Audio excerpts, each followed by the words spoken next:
Okay, this is problem E9B.2.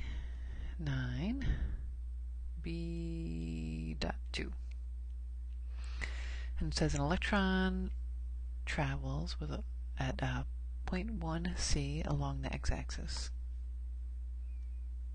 So here's our y-axis and our x-axis. And our electron, I'll just make it travel that way at point 1 C. An atom sits along the y-axis 2.5 nanometers away from the x-axis. So here's our atom. It's 2.5 nanometers. And there's x, and this is y.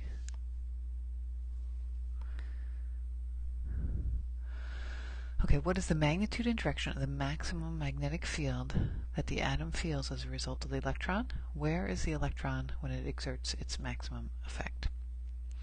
So, if we look in our book, we find the equation for the magnetic field from a moving charge. Magnetic field B is K, the Coulomb constant, times the charge Q, divided by the distance away from the charge that you're measuring the field at, squared. And then we have a cross product term. The velocity divided by the speed of light crossed with a r hat vector. Okay, so let's just do a quick reminder here what the cross product means. If we in general have like a vector A crossed with vector B, right, that means the resultant vector, when we multiply those two, is going to be perpendicular to A and B. If we just want the magnitude of that, right, so we just want mag of A cross B. That equals the magnitude of A times the magnitude of B times the sine of the angle between them. So for example, if we have a vector here, that's A, and we have, let's see what's a good way to do it, maybe a vector B, like that, and here's theta. So it's actually, remember, it's actually pulling out the component of B that is perpendicular to A.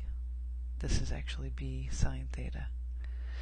So similar to what we did with torque, where only the component of B that would be perpendicular to the rotational arm, for example, would cause a rotation. So we get the same kind of relationship here with the magnetic field created by a moving charge.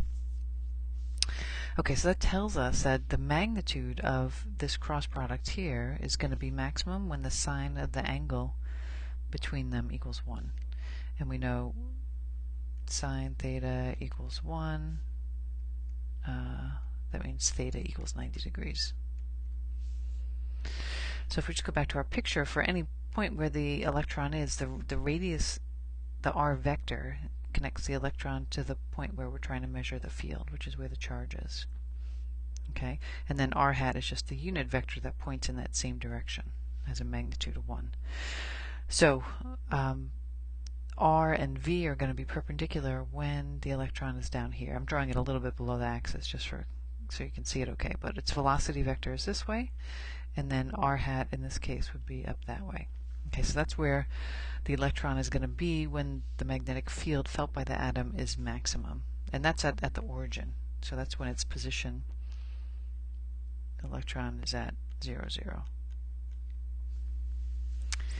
Okay, so if we just for a minute look at this cross product term here, and all we're worried about for now is the magnitude of it.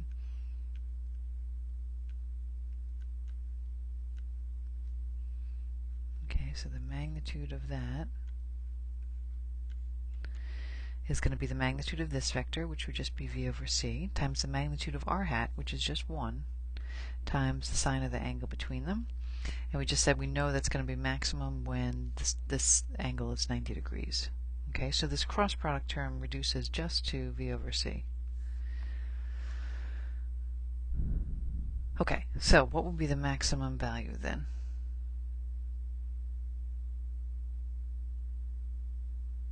Yeah, because I was asking for maximum magnetic field, a magnitude and direction. Oops, sorry. Okay, so we'll do magnitude first. So the magnitude then of B is going to be KQ r squared times this, which is just v over c.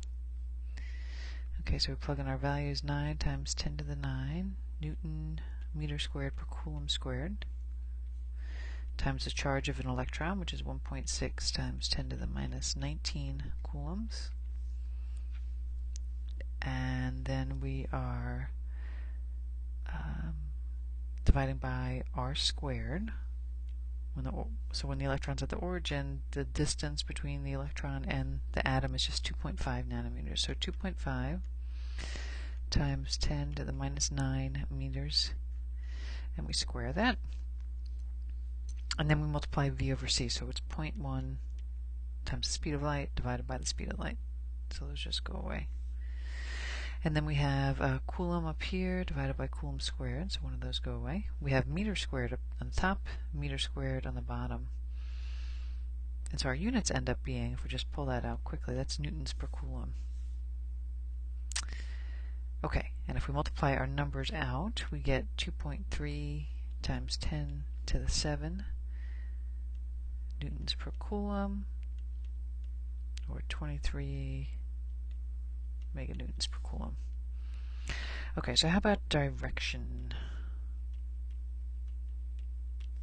Okay, so we've got to use our right-hand rule here, where we're going to put our fingers in the direction of v and cross them into the direction of r hat.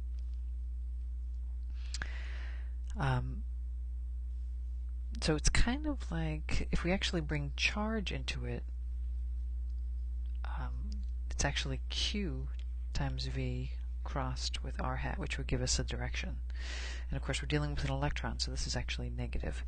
So v, when we're looking at the electron passing through the origin, v is in this direction, r hat is in this direction, and then q times v would be in this direction. Okay, so if we put our fingers in the direction of qv and curl them into the direction of r, I get my thumb going down into the page.